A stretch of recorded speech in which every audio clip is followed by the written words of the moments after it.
My name's Kenny, and I want to start this video by wishing you a very happy Friday the 13th.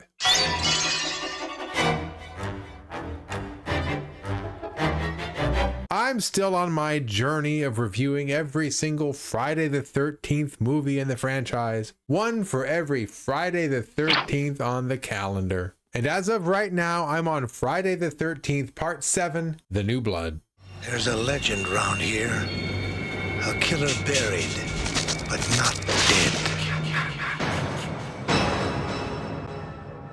Or as I call it, the one where Jason versus that girl with the telekinetic powers.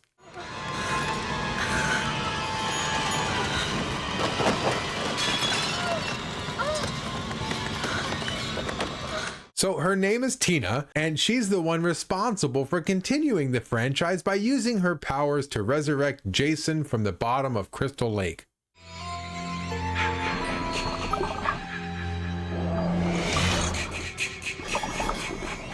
But she didn't do it on purpose, you see. She was just using her powers to try and resurrect her father, who drowned in that very same lake, back when she was a child and accidentally used her powers to drown him in that lake.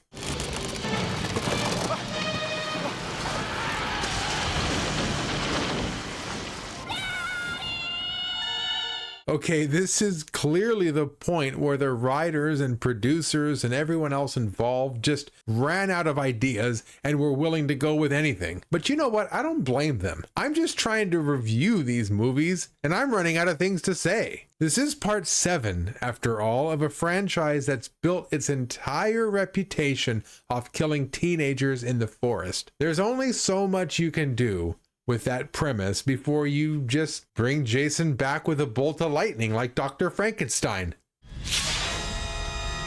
Oh, that just happened in part 6?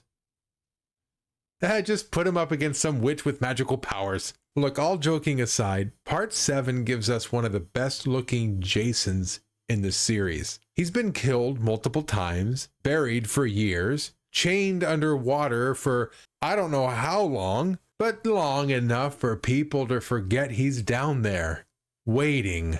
People forget. He's down there, waiting.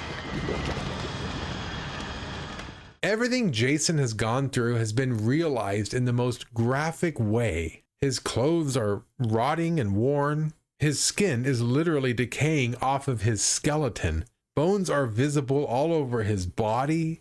The makeup effects here are incredible. He's just so grotesque, as if he's made of the very mud and muck at the bottom of Crystal Lake. He looks as if he's nature itself, like he's an extension of the forest that he's inhabiting. And that's especially noticeable in all of the interior shots. He just looks so out of place. He clearly belongs outside in nature, as far away from any sort of civilization as possible. And all of this is especially appreciated considering how bad he looked in part 6. I was not happy with that last iteration of Jason. Despite being buried and rotting for years, he just looked so normal. His clothes especially were so clean and fresh. Part 6 felt more like I was just watching an actor in a costume. And speaking of actors, I won't be able to get through a review of Friday the 13th Part 7 without the obligatory shout out to the one and only Kane Hodder.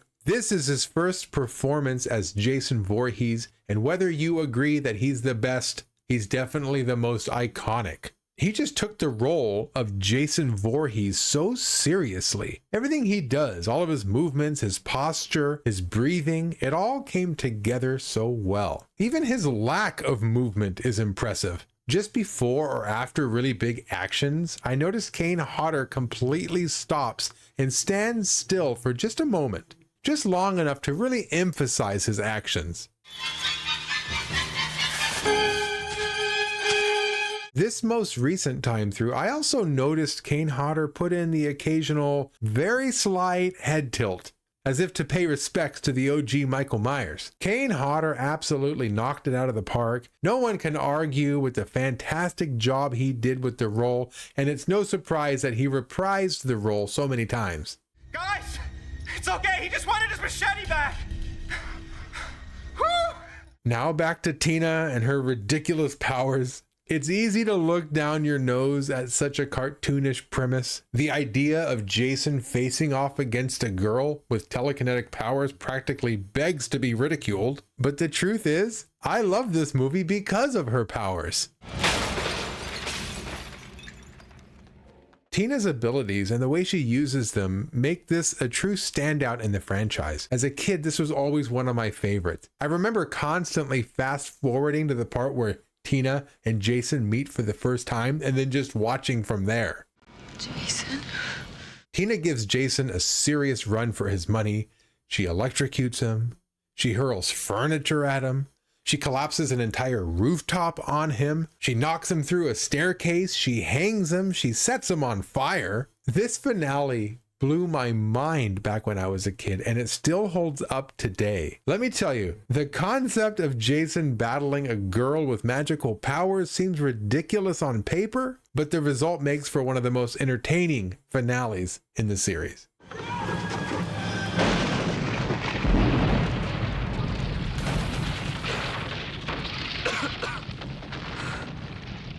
Tina is also a character who's written surprisingly well. This is a young woman with strange and uncontrolled telekinetic powers, which she's deeply afraid of, and rightfully so. I mean, who could forget what she did to her dad?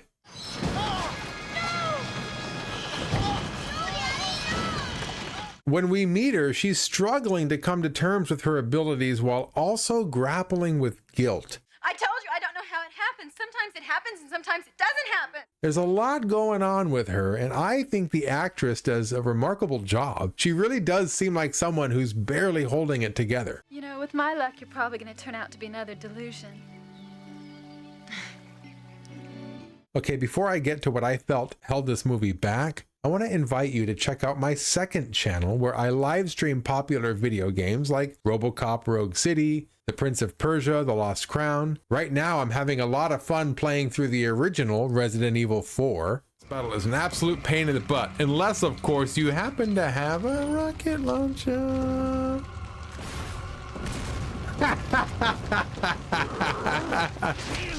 If you prefer watching your streams through Twitch, I can also be found there, so don't be shy, come through and hang out. I'd love to chat with you.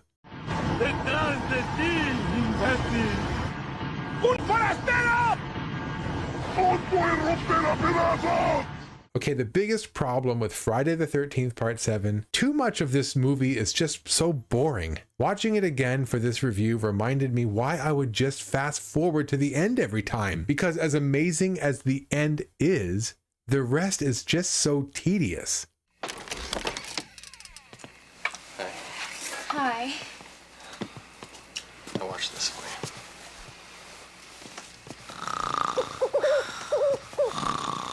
The overall setup is basically a carbon copy of Part 4. You got a group of teens partying in a cabin that's right next door to the central family. In Part 4, most of the teens were pretty boring and forgettable. Well, here it's even worse. These teens are so unremarkable that I get confused about who's in what scene and why they're doing what they're doing. That guy into comic books is kind of interesting. 30,000 years into the future, the entire galaxy is populated by highly evolved protozoa.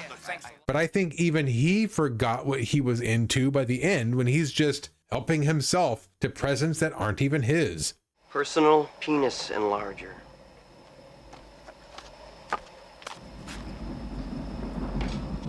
And I get why that nerdy girl wanted to doll herself up and get herself to look all pretty.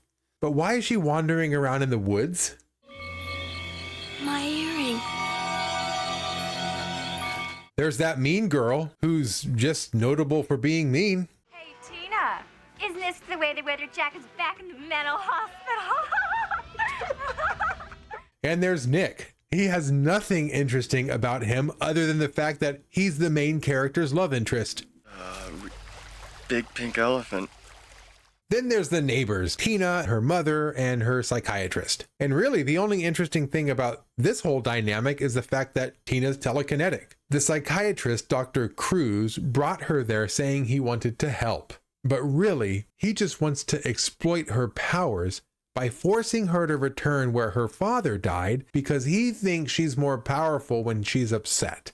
You are lying because it happens when your emotions are at their peak. Come on, you're holding back. Concentrate. Concentrate, Tina! His motives are so clear. As soon as we meet him, we get it. We just have to sit around and wait for everyone else to figure it out. I know it's tough on both of you to come back here, but trust me, we'll do the best we can. You'll help her. While watching it through this time, I had an idea that what if Dr. Cruz's previous patient was Tommy Jarvis? And after treating him, he himself became obsessed with Jason Voorhees. And that's why he brought Tina to Crystal Lake, so the two can meet up and she can actually do something to defeat him. No!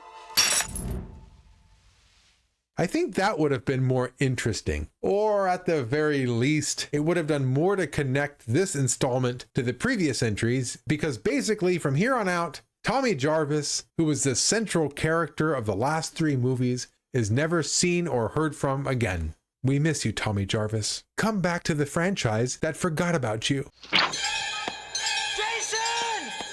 Jason, come on! Come and get me! It's me you won't remember! Thanks for watching, everyone. I hope you have an extraordinary Friday the 13th. Remember to check out my second channel to join in on some of my live streams. Goodbye. Jason against someone with magical powers. What's next? New York? Space? Too bad about Kenny, huh? Life in the big city.